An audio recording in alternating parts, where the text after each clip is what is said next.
Hello student, आज हम लोग पढ़ेंगे क्लास 10 के हिंदी संचयन बुक से चैप्टर 3, जिसका शीर्षक है टोपी शुक्ला। इस वीडियो में इस पाठ का सारांश जानेंगे। टोपी शुक्ला कहानी राही मासूम रज्जा द्वारा लिखी उपन्यास का एक अंश है। इस कहानी के माध्यम से लेखक बचपन की बातें करता है। बचपन में बच्चे को जहां अपनापन और प्यार मिलता है, वहीं रहना चाहता है। टोपी को बचपन में अपनापन अपने परिवार की नौकरानी और अपने मित्र की दादी माँ से मिलता है। वह उन्हीं लोगों के साथ रहना चाहता है। प्रस्तुत पाठ में लेखक ने दो परिवारों का वर्णन किया है, जिसमें एक हिंदू और दूसरा मुस्लिम परिवार है।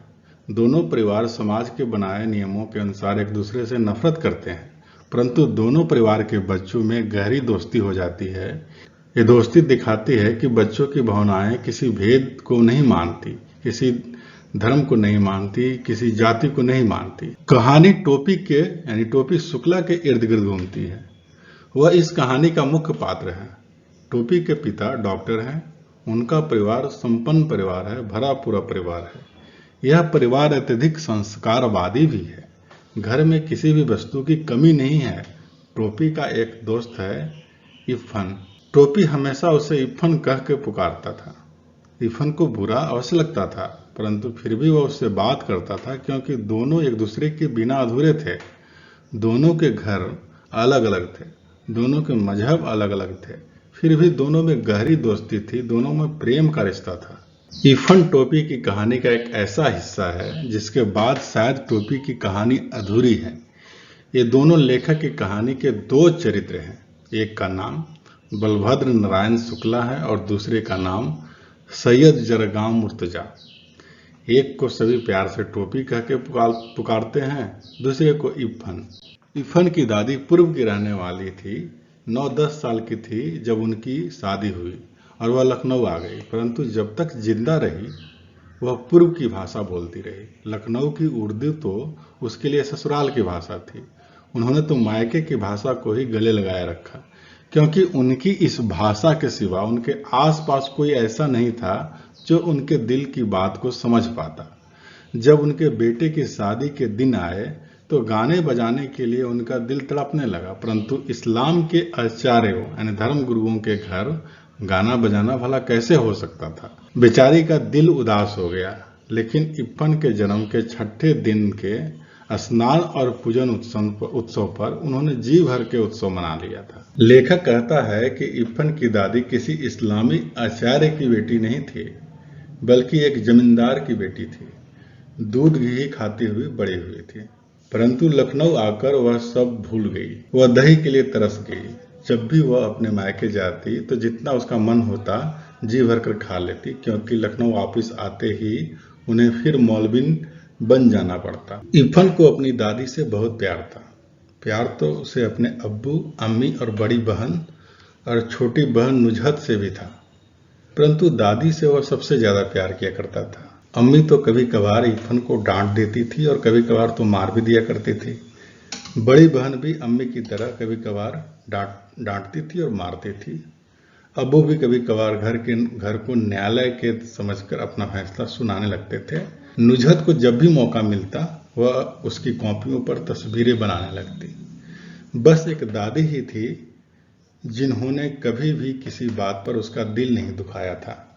वह रात को भी उसे बहराम डाकू, अनार परी, 12 बुर्ज और अमीर हमाजा, गुलबकावी, हातिम ताई, पंचफूला रानी की कहानियां सुनाया करती थी। इरफान की दादी की बोली यानी भाषा टोपी के दिल में उतर गई थी। उसे भी इरफान की दादी की बोली बहुत अच्छी लगती थी। इरफान की दादी और टोपी को अपनी माँ की पार्टी एक जैसी दिखाई देती थी। कहने का अर्थ है कि टोपी की माँ और इरफान की दादी की बोली एक जैसी थी।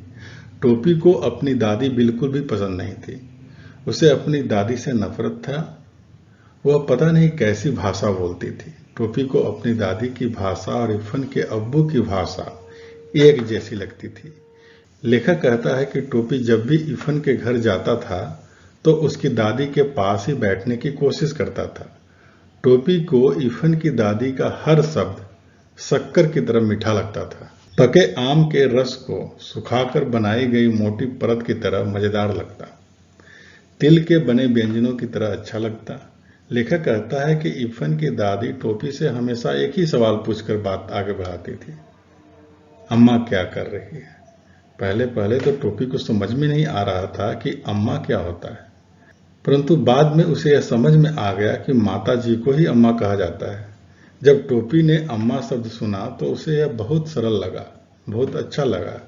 जिस तरह गुड़ की डाली को मुंह में रखकर उसके स्वाद का आनंद लिया जाता है, उसी तरह वह इस शब्द को भी बार बार बोलता रहा, अम्मा, अब्बू, बाजी। यह शब्द बहुत पसंद आए उसको। एक दिन टोपी को बैगन का भुर्ता बहुत ज्यादा अच्छा लगा। राम दुलारी, जो टोपी की माँ है, खाना परोस रही थी। टोपी ने कह दिया कि अम्मी जरा बैगन का भुर्ता। अम्मी यह शब्द सुनते ही मेज पर बैठे सभी लोग चौंक गए। उनके हाथ खाना खाते खाते रुक गए तो सभी लोग टोपी के चेहरे को देखने लगे। टोपी की दादी सुभद्रा देवी को उसी वक्त खाने के मेज से उठ गई और टोपी की माँ रामदुलारी ने टोपी को फिर बहुत मारा और एक ही बात बार बार पूछ रही थी कि क्या अब वह इरफान के घर जाएगा। इसके उत्तर में हर बार टोपी हाँ ही करता था। मुन्नी बाबू और भैरव, जो टोपी के भाई थे, वे टोपी की पिटाई का तमाशा देखते रहे। लेखक कहता है कि जब भी टोपी की पिटाई हो रही थी उस समय मुन्नी बाबू एक और बात जोड़कर बोल दी कि एक दिन उसे रहीम कबाबची की दुकान पर कबाब खाते देखा था।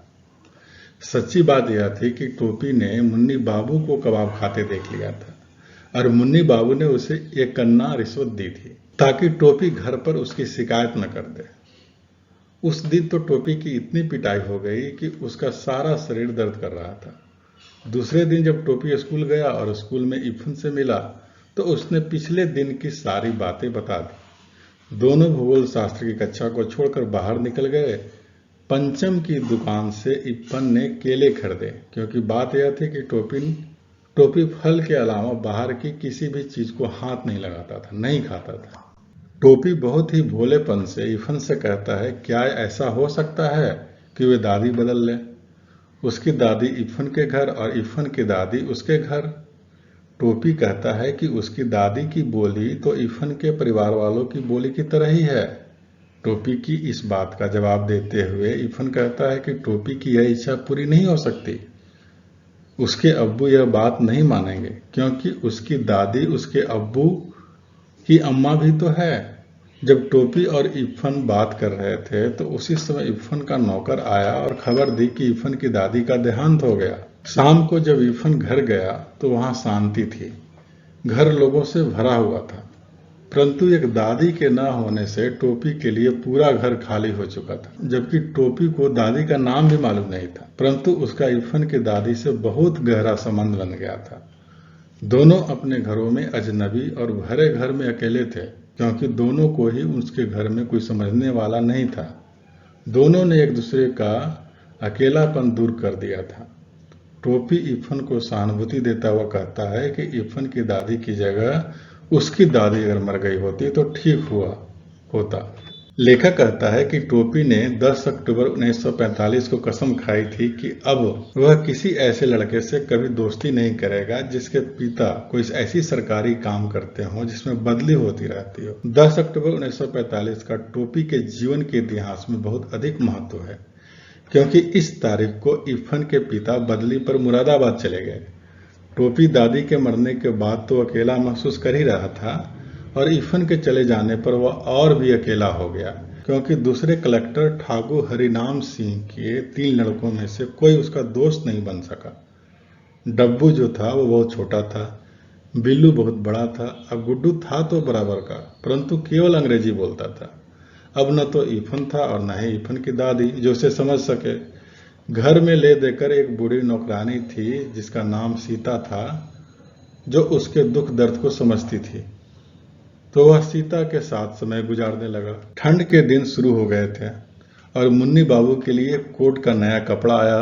भैरव के लिए भी नया कोट बना लिया, लेकिन टोपी को मुन्नी बाबू का पुराना कोट मिला।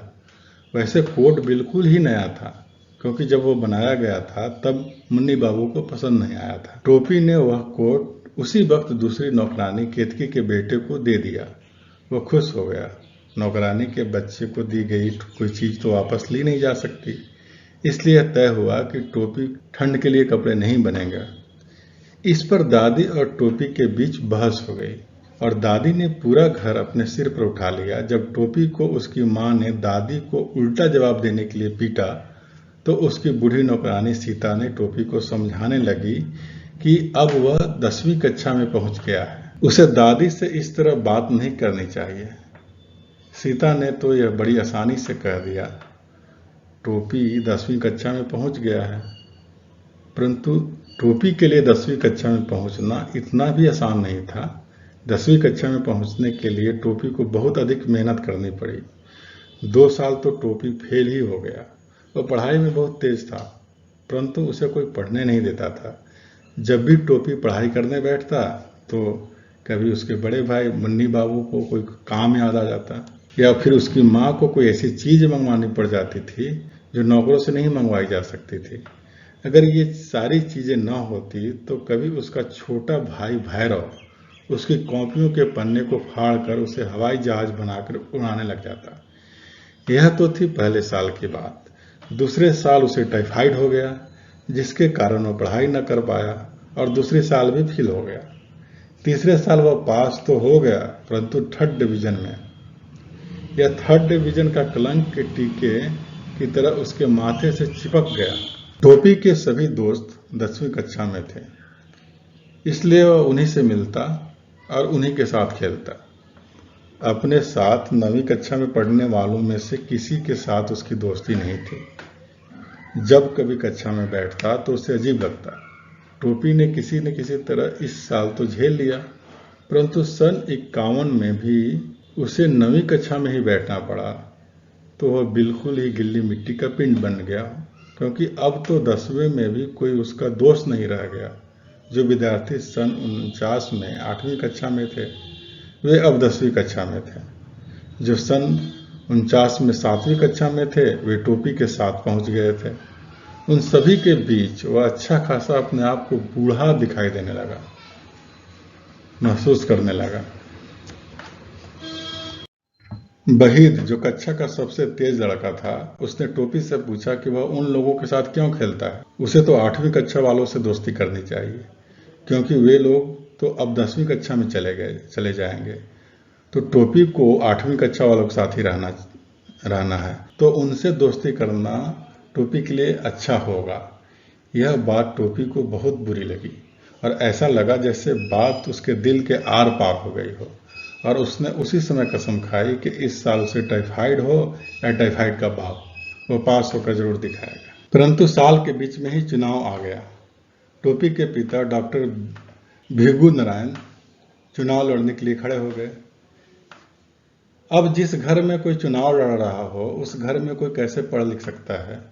वह तो जब टोपी के पिता चुनाव हार गए तब घर में कुछ शांति हुई, थोड़ी शांति हुई। टोपी ने देखा कि उसकी परीक्षा को ज्यादा समय नहीं रहा है। वह पढ़ाई में जुट गया, परंतु जैसा वातावरण टोपी के घर में बना हुआ था ऐसे वातावरण में कोई कैसे पढ़ सकता है। इसलिए टोपी का पास हो जाना बहुत बड़ी बात थी।